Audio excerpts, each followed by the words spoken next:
It's strange how you don't see these things coming until they're right in front of you. I used to think Grace and I had something solid, or at least something we could fix if it ever started to crack.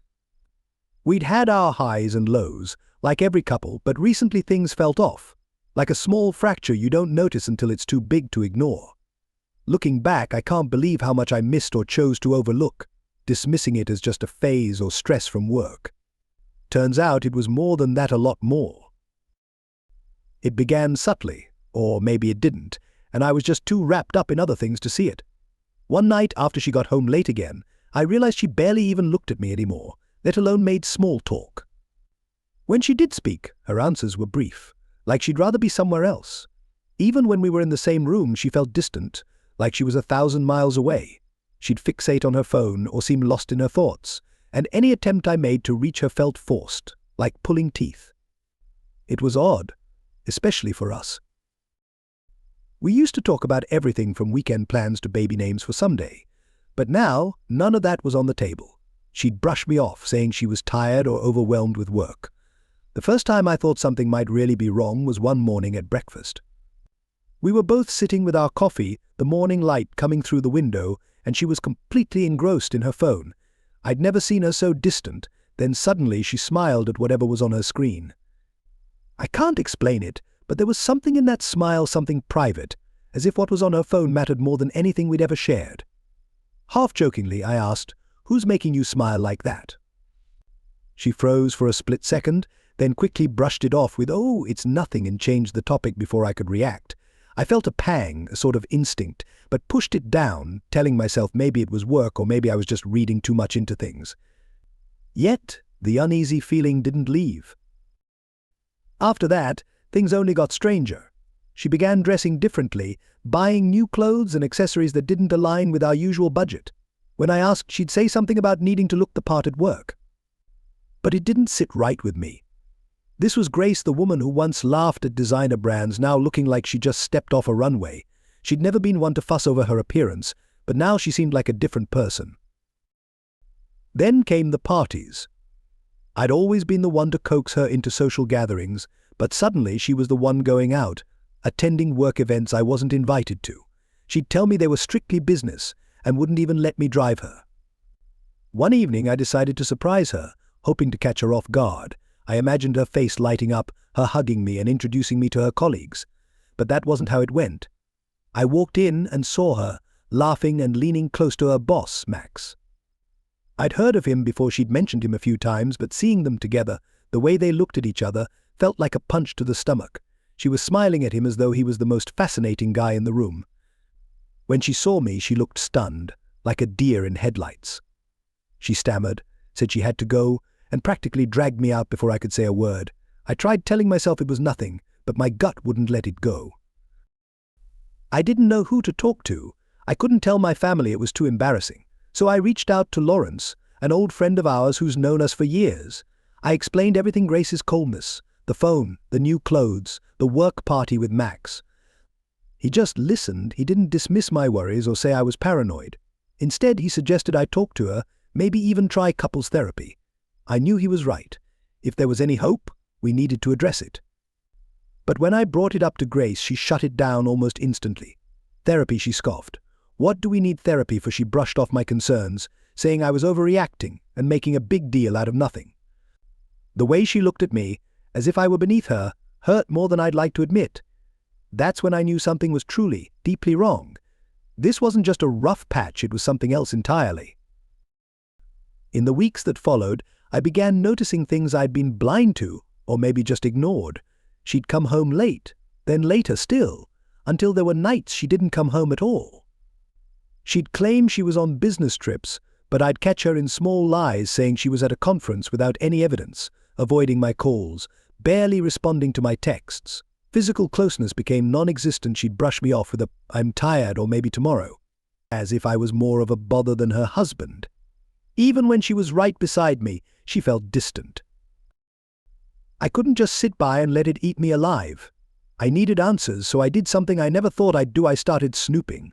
I checked her social media, went through her call logs, and even looked at her credit card statements. At first, nothing concrete came up, but there were small things that didn't add up. Hotel bills from nearby towns, restaurant receipts for places she'd never mentioned, charges for things that weren't for me and certainly weren't for her family. Each piece of evidence was like a tiny dagger, chipping away at me bit by bit. She had always been my partner, my best friend, and now it felt like I was living with a stranger. And the worst part was, I couldn't bring myself to confront her. I wasn't prepared to hear whatever excuse or lie she'd come up with, because deep down I already knew I'd hit the point of no return. Ever feel your heart pounding so hard you can hear it in your ears? That was me, standing in the kitchen with Grace's work laptop on the counter. She had rushed out for yet another work event with her boss and left it behind, probably too focused on whatever lie she was spinning that night. I'd spent hours wondering where she was, picturing her with him, thinking about what she might be doing, or worse, what they were doing. I'd gone over every possibility in my mind, but this laptop felt like the key, a way to end the endless guessing one way or another. I stood there, staring at it. Opening it up felt like crossing a line I'd never dared cross before. I tried telling myself it was a violation of her privacy, but honestly, who was I fooling? Privacy she'd shattered the moment she decided to sneak around behind my back. I was just so damn tired of wondering. My hand shook a bit as my finger hovered over the lid, hesitating. Finally, I opened it, my heart pounding louder than ever. She hadn't even logged out, her inbox was right there, almost like it was daring me to look. I told myself, if there's nothing here, I'll close it and never mention it again, but some part of me already knew what I was about to find. I wish I could say I saw a few harmless messages, just dull work emails, but no.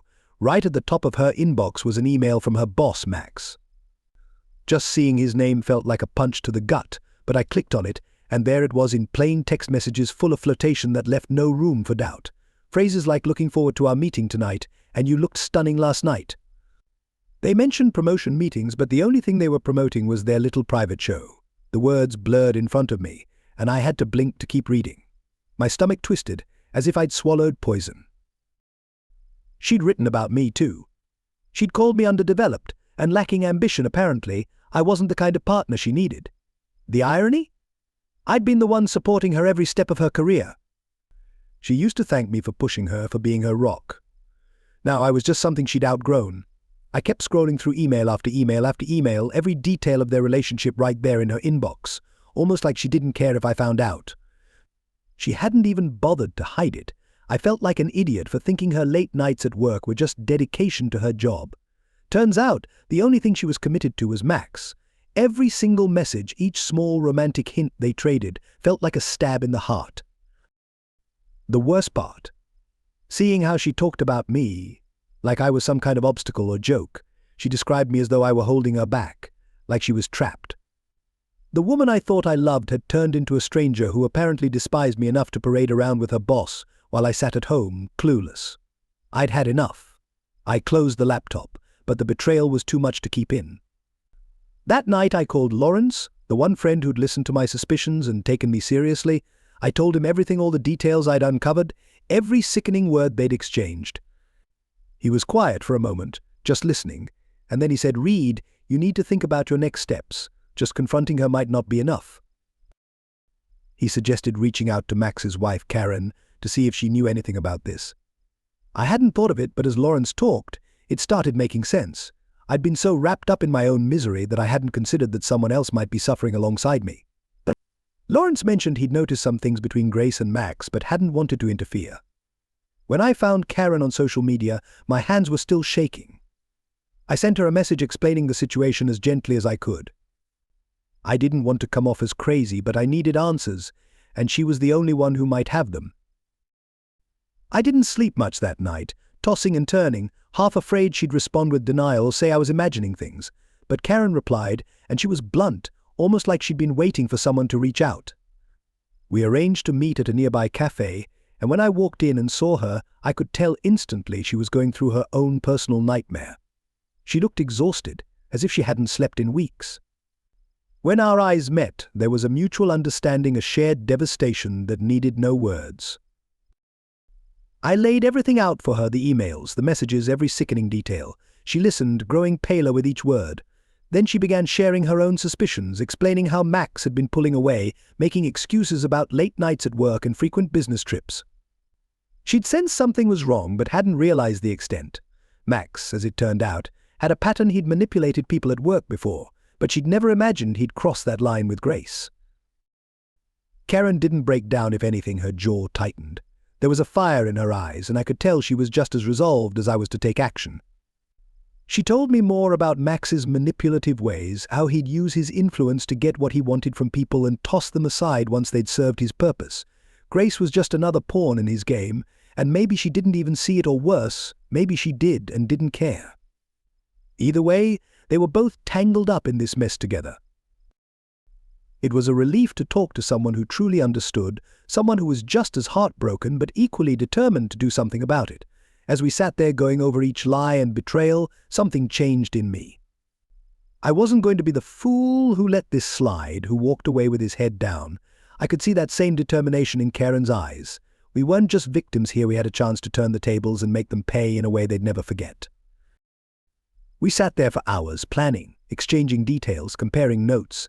She mentioned that Max had shady financial dealings, ways he manipulated company records to get what he wanted while keeping his reputation clean. That got my wheels turning. If we could expose him, if we could hit him where it hurt, we'd take down both Max and Grace. It wasn't just about revenge anymore, it was about reclaiming our dignity. By the end of our meeting, we had a rough idea of what we needed to do. We didn't have all the details yet, but we were committed. This wasn't going to end with a quiet confrontation or a half-hearted apology. They wanted to play games with our lives? Fine, we'd give them a game they'd never forget. Dreaming about revenge was one thing, but sitting down with Karen and mapping it out made it all feel real. We were no longer merely victims, we were becoming something else, stronger, more resolved, and maybe even a little ruthless. After everything they'd put us through, it didn't even feel wrong. Karen was the one who sparked the idea. She had a fierce determination I hadn't seen before, and her resolve almost made me feel like I was playing catch-up. Over coffee, she laid out her findings. Max had some shady financial practices, ways he manipulated company records to benefit himself. She'd gathered enough from overheard conversations and what other employees hinted at to be sure that, with the right push, we could expose him. All it would take was setting up the right situation, planting some documents, and making it appear like he'd been cutting one corner too many. As we brainstormed, an idea hit me. Lawrence had connections with people at Grace's workplace and could get the gossip mill spinning about her relationship with Max. If enough people began whispering, she wouldn't be able to keep up the facade of professionalism. Grace always prided herself on her polished, untouchable image, and the thought of stripping that away felt pretty damn good. Karen later invited me over for dinner. It felt strange walking into another man's home to plan his downfall with his wife. Max had probably sat at that very table, bragging about his conquest, maybe even laughing at how oblivious I was. That thought alone kept me focused. We sat across from each other, digging into the specifics, tossing around ideas like we'd been doing this for years. She told me about Max's tricks with company finances, how he altered records to make it appear he was generating more revenue than he actually was. If we could set it up so it looked like he'd been caught faking financial reports, we could force the company to investigate, and if they found fraud, Max would be finished. Dinner extended into hours of discussion, and eventually we started sharing personal stories, small betrayals and disappointments we'd each endured in our marriages. I told her about the Grace I once knew, the woman I'd imagined spending my life with. She shared how she'd fallen for Max back when she still saw him as someone admirable. Hearing about her pain and realizing how closely it mirrored mine felt surreal. We poured another glass of wine, and by then there was a tension in the room we couldn't ignore. Her hand brushed mine, and suddenly everything we'd been holding back broke through. It wasn't just about attraction, it was about finding someone who truly understood the hurt, the betrayal, the craving for something real after being deceived for so long. We didn't speak, we just let it happen, finding solace in each other, letting go of the bitterness for one night.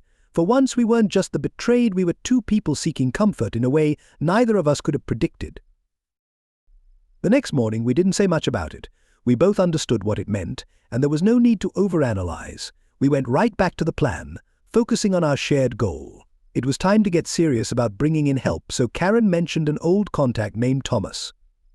He was a financial consultant and knew his way around business dealings, but more importantly, he despised Max. Thomas had been close to the company but left after clashing with Max over what he called creative accounting. We reached out to him, and he didn't need much persuading. Over the following days, we gathered what we needed, planting the seeds for a scheme that would look irresistible to Max, but would dismantle his finances once he took the bait. Thomas guided us, explaining how to create a fake partnership deal that Max wouldn't be able to pass up. The best part was that Max's ego would do most of the work. Once he was hooked, we'd pull the rug out from under him. Naturally, there were complications. Karen's sister Lillian found out about our plot. She'd stopped by unannounced while we were deep in discussion about Max's vulnerabilities, and she pieced things together quickly. Lillian confronted Karen, urging her to back down before things got out of hand. "This could ruin us all, Karen. What are you thinking?" she demanded. But Karen held her ground, explaining everything: how she found out about Max's affair, how he'd broken her trust. Lillian looked horrified but eventually left without another word, clearly upset but unable to sway her. Karen and I both knew we needed more information, so we decided to reach out to one of Max's subordinates, a woman named Tessa. She'd worked under him for a while and likely knew details about his business trips with Grace. We wanted every angle covered. Karen arranged a meeting with Tessa, framing it as a friendly catch-up for career advice. I watched from a nearby table, staying out of sight while Karen played her role. Surprisingly, Tessa was forthcoming, sharing how Max had a reputation for private meetings that often fell on weekends or late evenings. She mentioned Max's habit of taking his favorites on overnight trips under the guise of business planning. It was all I needed to confirm what we already suspected. Max wasn't just manipulating records, he was using his position to get whatever he wanted from people. The plan was starting to take form. With Thomas's insights, we had Max's financial weaknesses in hand, and Grace's workplace reputation was hanging by a thread. A few more well-placed moves, and they'd be too preoccupied with their own problems to notice us dismantling their carefully crafted lives. But that wasn't all. Tessa revealed something that sent chills through both of us apparently. Max was considering offering Grace a promotion, one that would bring her even closer to him within the company.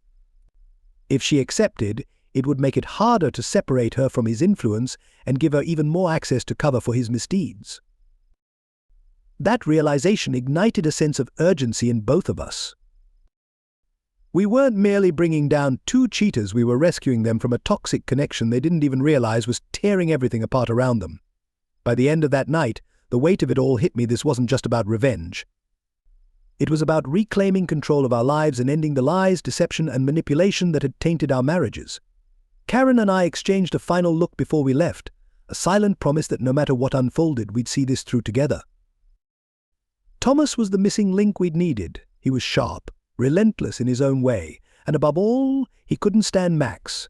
Since leaving the company, Thomas hadn't forgotten or forgiven how Max had exploited and discarded people as if they were nothing. He joined us faster than we'd expected. "If you're serious about taking him down," he said, "count me in. I've been waiting for someone to do it." We met him in a quiet bar downtown, the kind of place where people mind their own business. Thomas didn't waste time on pleasantries. He immediately outlined how we could use Max's greed and arrogance against him. Our plan was to create a fake deal, a tempting opportunity that appeared beneficial for the company, but was actually a financial pitfall. With Thomas's guidance, we designed a phony partnership scheme set up to pull funds from the company under the disguise of investment. Max, seeing dollar signs, would jump at it without a second thought, and by the time he realized he'd been trapped, the damage would already be done. While Thomas focused on structuring the deal, Karen took charge of her part of the plan. She had a network in the business community, people who could spread whispers without needing to verify their truth. With a few carefully placed rumors, talk started circulating about Grace's relationship with Max.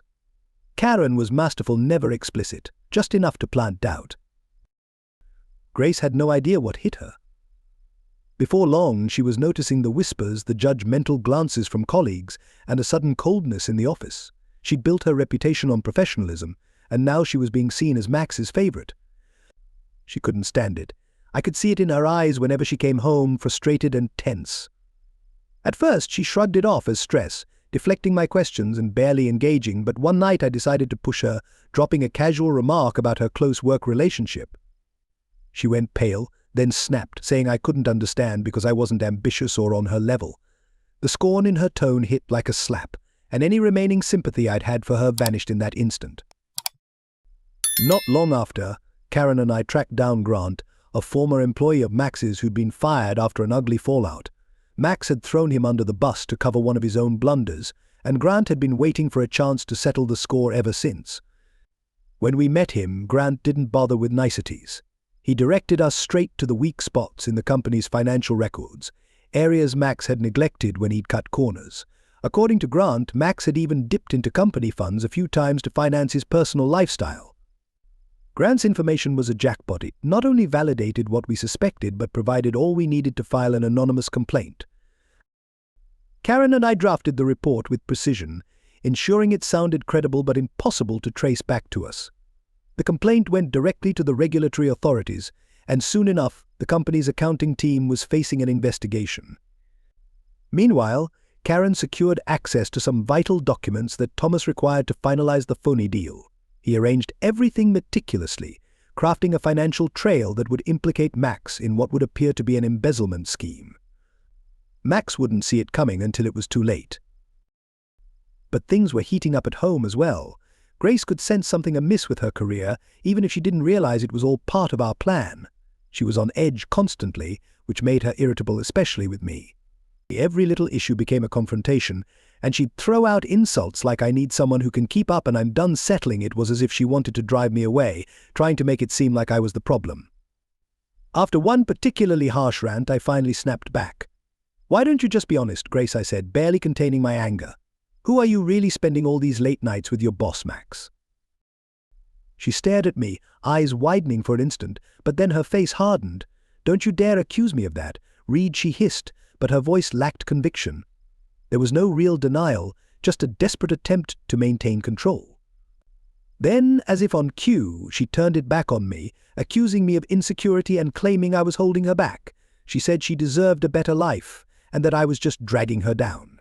Any last bit of doubt I'd had about our plan dissolved. I no longer recognized her. She'd turned into someone willing to throw away everything we'd built for a fling and a potential promotion. If that's who she wanted to be, fine, but I'd make sure she paid for it. Back at the company, things were escalating quickly. Karen's whispers had taken root, and Max was beginning to feel the pressure. Employees were tense, and the anonymous complaint had launched an internal investigation. Max was now under scrutiny, and the seemingly flawless image he'd crafted was starting to crumble. His arrogance kept him blind to the reality that the people he thought were loyal were actually orchestrating his downfall. The final touch came from Grant. He handed us one last piece of information, something he'd uncovered in old financial records before he'd left. It was proof of funds Max had misappropriated for personal use, spending company money on private getaways and fine dining that had no business justification. Grant had held onto this, waiting for the right moment, and he passed it to us with a knowing smile. He understood this would be the decisive blow. With the evidence we'd gathered and Thomas's expertise in place, we had all we needed to set the trap. The phony deal was set, the rumors were spreading, and Max was blindly walking into his downfall. All that was left for us was to sit back and watch the dominoes fall. As I saw Grace leave for yet another late-night meeting, I couldn't help but feel a sense of satisfaction. She and Max had no idea what awaited them. They thought they were invincible, that they could have their affair and climb the career ladder without facing any consequences. But they messed with the wrong people, and they'd soon learn that betrayal comes at a cost. The company's issues began to unravel almost too perfectly.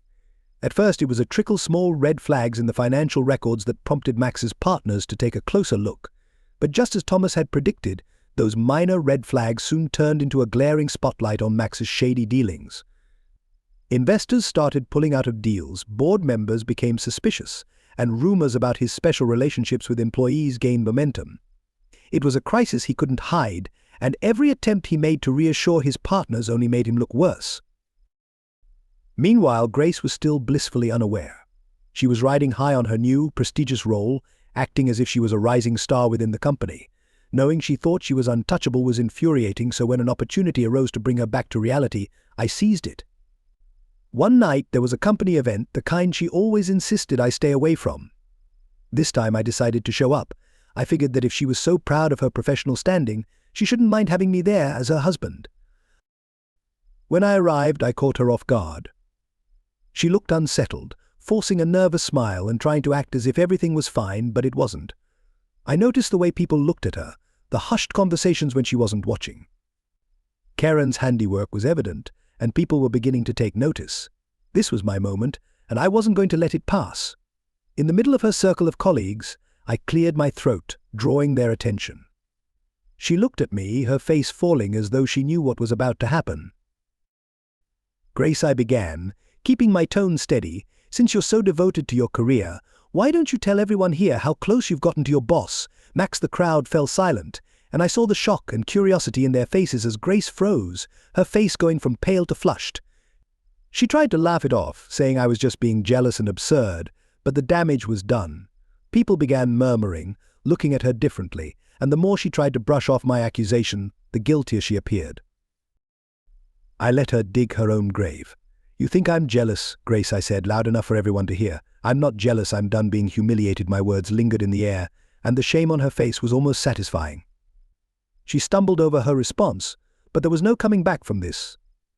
Her reputation was shattered, and she knew it.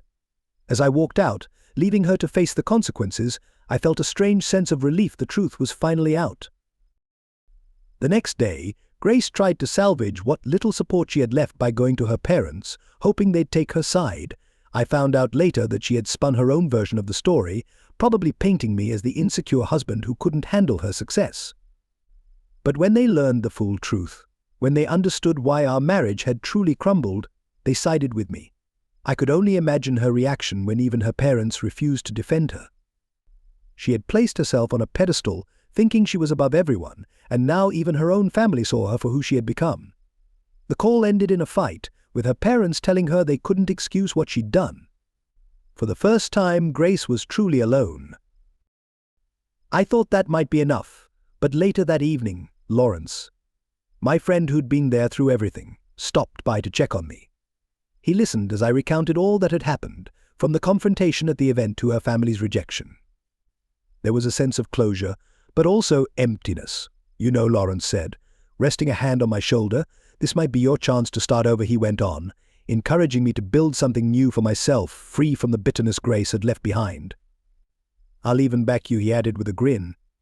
"We'll get you started fresh." It was more support than I'd expected. Lawrence believed in me. He saw potential in me that Grace had always undermined. For the first time in a while, I felt hopeful.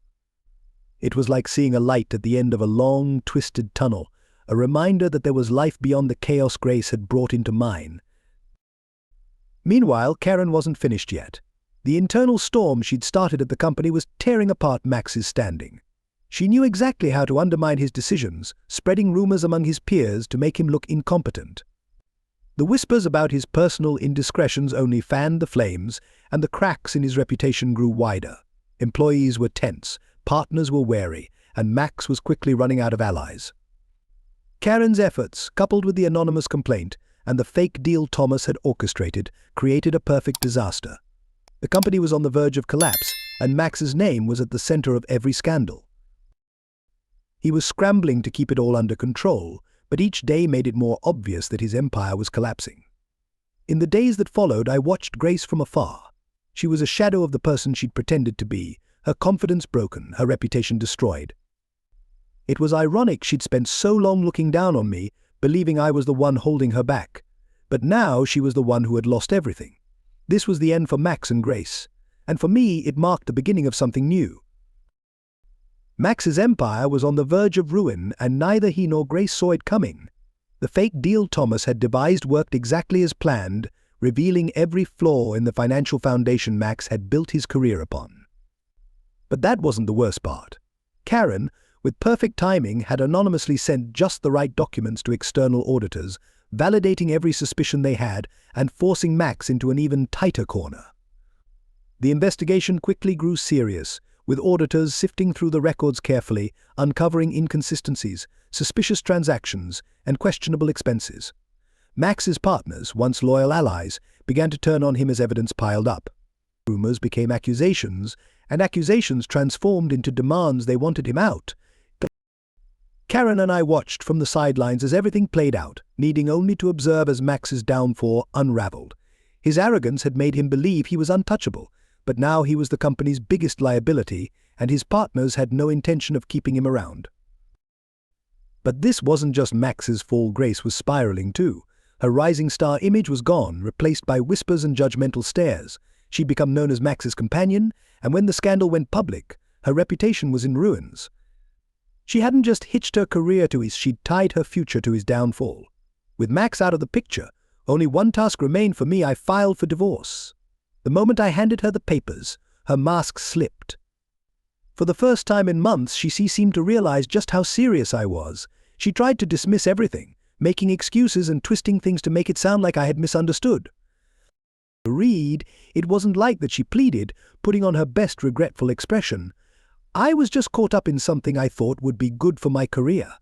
I didn't mean to hurt you. I looked her in the eye and made it clear I wasn't buying any more of her lies. There would be no reconciliation, no second chances. She wasn't getting a dime from me, and I firmly stated that there would be no division of assets. She had walked into this on her own, and that's exactly how she'd walk out. By the time she realized I was serious, it was too late. As the divorce proceedings began, the scandal spread to the media. Karen and I ensured every sordid detail of Max's relationship with Grace, his fraudulent activities, and the fallout reached the press.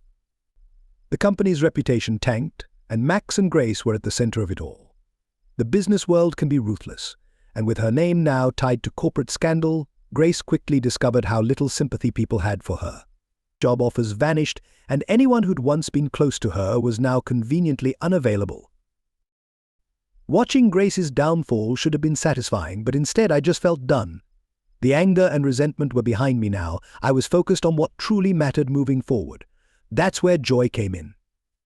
She'd been there all along, the loyal friend who supported me through everything, offering a shoulder without expecting anything in return. After Lawrence's offer to invest, Joy and I decided to go into business together. But she had an incredible eye for detail and could see opportunities where others saw obstacles. Together we built something from scratch, a fresh start. It was like a breath of fresh air having someone beside me who valued honesty and partnership, things I'd thought I'd lost. The weeks turned into months, and along the way things shifted. Joy was no longer just a business partner. She became the person I looked forward to seeing every day, the one who made me feel like I was creating something meaningful. Slowly we grew closer, finding trust and comfort in each other without needing grand gestures. She had been there when I was at my lowest, and now she was there as I started to truly live again. In the end, Grace was left with nothing but the ruins of her choices. She was alone, her career and reputation destroyed, with no one left to rely on. Max was out of the picture, his empire in ruins, and Karen had washed her hands of him, focused on rebuilding her life with quiet satisfaction, free from the mess he had dragged her into. As for me, I had finally found peace. My life was mine again, free from the lies and manipulation that had once weighed me down. Starting over hadn't been easy, but every struggle was worth it. I'd found a partner who valued me for who I was, who saw potential where others had only seen limits. For the first time in a long time, I was ready to embrace whatever came next. Grace had been right about one thing: I did deserve a better life, and now I was living it, one honest day at a time.